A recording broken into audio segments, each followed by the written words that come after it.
Hola, ¿qué tal queridos alumnos y alumnas que nos sintonizan en el bello estado de Puebla? Sean bienvenidos a una sesión más de Puebla en Casa. Hoy tengo el gusto de compartir con ustedes. Me presento, soy la maestra Miriam Rocío Zambrano Luna y vamos a compartir esta sesión de historia. Bien, antes que nada quiero que pongas mucha atención, que te sientes cómodo y que tengas todos tus utensilios correctos a la mano. Bien, vamos a iniciar. ¿Te has preguntado alguna vez cuál es la importancia del comercio durante el Renacimiento en Europa? Piensa bien. ¿Cuál fue la vía más eficaz de transporte en esta época? ¿Cuál fue la importancia de la navegación en Europa durante el Renacimiento? ¿Te has preguntado también por qué Europa tuvo que buscar nuevas rutas de navegación para el comercio? ¿Has escuchado hablar de Cristóbal Colón? ¿Cuál fue o por qué nadie le creyó en el proyecto que presentó a la corona española sobre encontrar una nueva ruta de comercialización en Oriente? También te has preguntado cuál fue el problema que enfrentó la Iglesia en esta época y qué impacto tuvo Martín Lutero en este problema. Bien, antes de que iniciemos, te voy a pedir que tengas a la mano tu cuaderno, un lapicero y tu libro de historia. Bien, vamos a hablar de tres aspectos fundamentales en el inicio de la Edad Moderna en Europa, que son los viajes de exploración y los avances de la navegación, el encuentro de Europa y América y la reforma religiosa. Vamos a iniciar. Durante la Edad Media y a lo largo de esta, los marineros se orientaban con apoyo del sol y de la luna y de la estrella polar para orientarse. El sol durante el día y la estrella polar durante la noche. Esta les indicaba a dónde estaba el norte. Sin embargo, la precisión no era tan exacta, por lo cual los marineros no se arriesgaban y solamente navegaban cerca de las costas. Gracias a los mapas de mar, llamados portulanos, los marinos podían navegar distancias más extensas sin temor a perderse. La navegación del siglo XV cambió gracias al uso de la brújula. Este fue un invento hecho por los chinos y conocido por los europeos gracias a los árabes. El astrolabio también permitía conocer la ubicación de las embarcaciones de una manera más exacta gracias a la cuidadosa relación que existía entre la medida de los astros. Con el uso de la brújula y del astrolabio, los barcos grandes podían navegar mayores distancias y cargar cañones de guerra, por lo cual eran llamados navíos de guerra. Estos navíos eran las carabelas, los galeones y las carracas, que fueron ocupados por los portugueses y los españoles principalmente. Recordemos que los otomanos conquistaron el imperio de Constantinopla, por lo cual se apropiaron de las rutas comerciales entre Europa y Oriente. Había dos formas de llegar y de conquistar nuevas rutas. Esto fue lo que impulsó a Europa a buscar las nuevas rutas que debían de seguir para llegar a Oriente. Por un lado, los portugueses, considerando también la ubicación de la península ibérica, y los españoles decidieron llegar a Asia por otras rutas. La primera, los portugueses, ellos pensaban que cruzando el océano, el continente africano, llegando al sur lo podían rodear para llegar a India y a China. Y por otro lado, los españoles consideraban que podían llegar cruzando por el lado oeste, el océano Atlántico, hasta llegar también a este continente, a Asia. Había una tercera opción que era navegar por el norte sobre los hielos del océano Ártico. Sin embargo, esta fue descartada.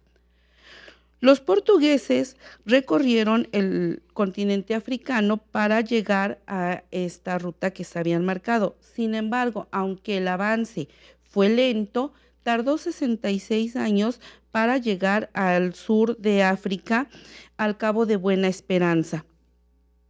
Esta hazaña la realizó Bartolomé Díaz en el año de 1488.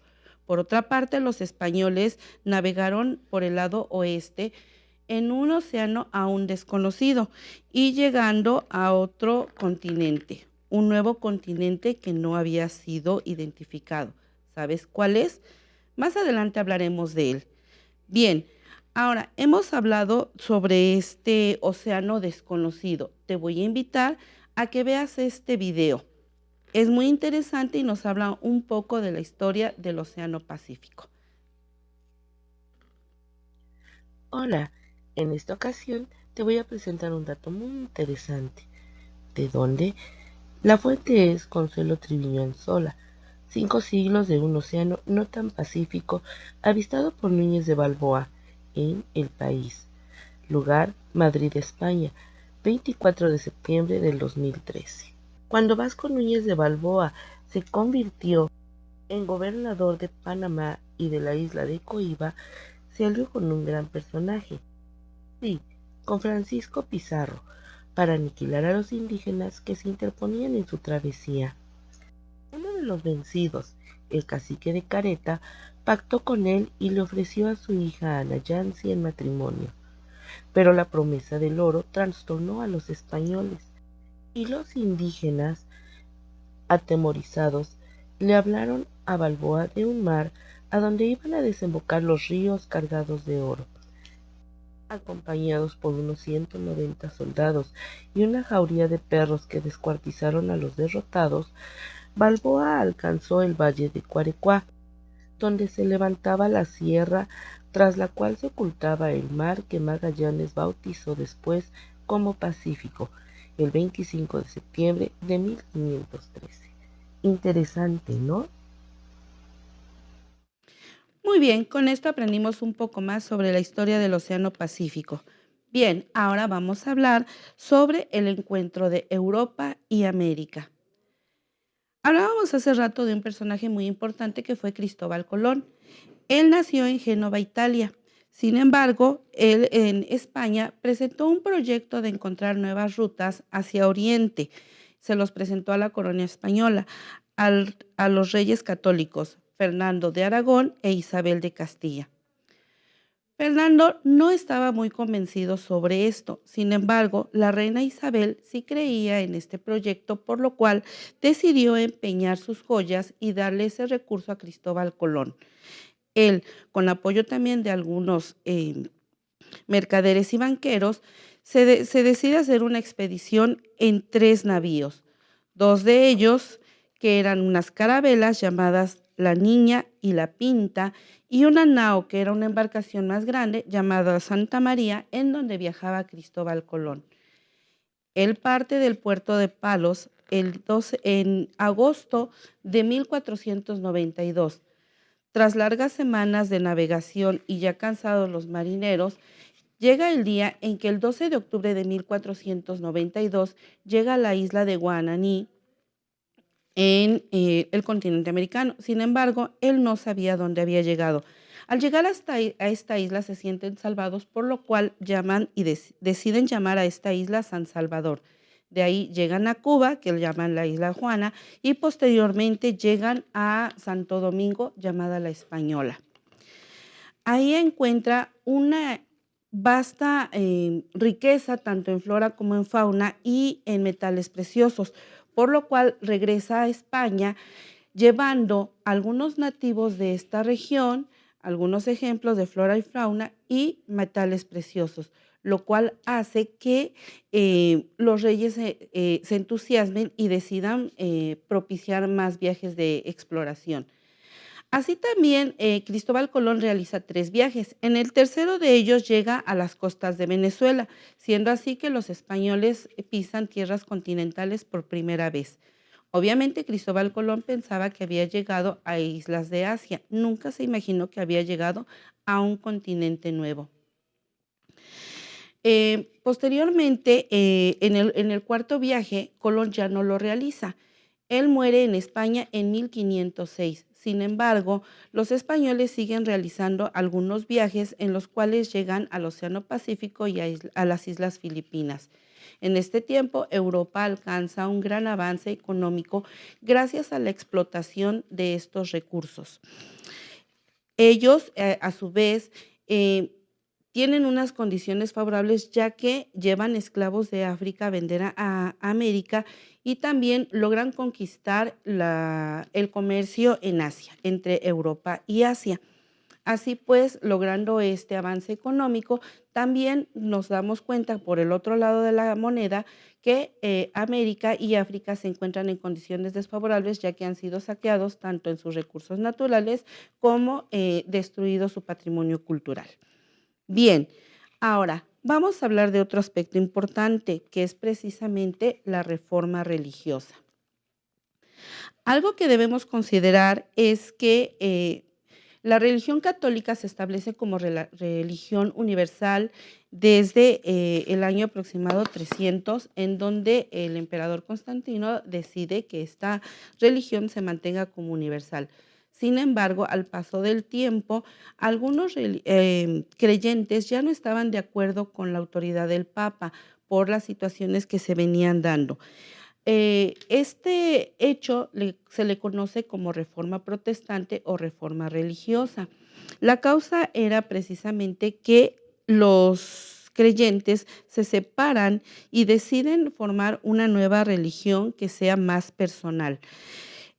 ¿Por qué se da esta ruptura en esta unidad religiosa? Pues más que nada es por el descontento que existía por todas las anomalías. En el primer caso era el desprestigio del papado, ya que por situaciones diversas, las condiciones en las que vivía el papa, tanto de lujo y de riqueza, pues no era común a lo que se decía. En el otro aspecto era la relajación moral del clero. Otro que también fue muy fundamental para esta ruptura fue precisamente las prácticas abusivas, tanto de la venta de indulgencias. ¿Qué es lo que quiere decir esto? Que vendían el perdón de los pecados por medio de una fuerte cantidad de dinero en la cual ellos decían que pagándoles este dinero podían alcanzar el perdón eterno. Y por otro lado, las simonías. Esto es que era una negociación para lo que eran los sacramentos religiosos y también para las órdenes sacerdotales. Los protagonistas de esta reforma fueron tres principalmente. Hablemos de Martín Lutero. Él establece el luteranismo en la Alemania. Era un monje agustino alemán que también viendo todas estas situaciones se rebela contra la iglesia y decide que no solo la iglesia tenía el derecho de interpretar la Biblia, sino que cualquier persona que fuera creyente podía hacerlo. Daba esa autoridad a la palabra escrita más que a lo que era la autoridad del Papa. También dice que todo lo que se hace o todo lo que ellos realizaban en ese momento iba a ser justificado por la fe y debía de existir un sacerdocio universal. Otro de los personajes importantes es Juan Calvino. Él en Suiza establece el calvinismo. Esta era una doctrina de la predestinación y la doctrina se difunde por toda Francia e Inglaterra. Y por último tenemos a Enrique VIII. Él establece el anglicanismo. En él se dice que el rey es la figura suprema que debe de llevar todo el control de la iglesia. Bien, viendo todo esto y analizando el porqué de cada situación, nos damos cuenta que el paso del hombre en la historia ha sido muy importante y que los cambios se han dado siempre por algún motivo específico. Ahora te invito a que analicemos este esquema que vas a ver en tu pantalla, en donde habla de Europa en los siglos XV y XVI. Recuerda que el Renacimiento se da principalmente en esta época después de la Edad Media. ¿Qué es lo que sucedía ahí? En esta etapa del Renacimiento era gobernada mediante monarcas autoritarios, quiere decir que la monarquía era absoluta.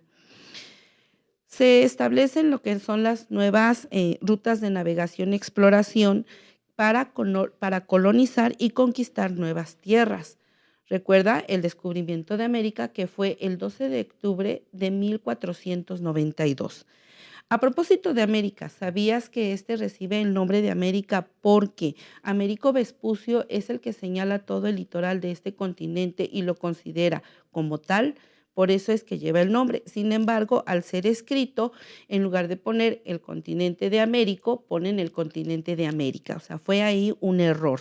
Bien, estas expediciones que se dan, pues lo hacen principalmente para buscar nuevas rutas de comercialización a Oriente, para conseguir las especias que tanto eran gustadas en Europa, pero que no se conseguían en ese continente, y también por conseguir metales preciosos. Era también conocer y ampliar el mundo de la evangelización en otros pueblos. ¿Cómo fue esto? Pues a través de los navegantes, de los descubridores, de los aventureros y de los clérigos. Recuerda que cuando se hace la conquista se hace el descubrimiento de América, también inicia un periodo que es la conquista y la colonización. Bien, en Europa en los siglos XV y XVI también se vive una época de gran esplendor precisamente por la riqueza alcanzada por esta situación de extracción de los recursos de metales preciosos del nuevo continente. Surge también el Renacimiento que va después de lo que es el humanismo.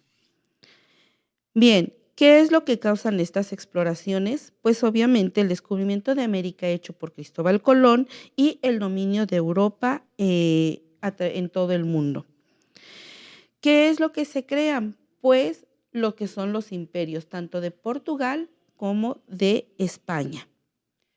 Surge también el nuevo movimiento que es la Reforma Protestante, encabezada por Martín Lutero, que se da precisamente por la situación de crisis que vive la Iglesia en ese tiempo.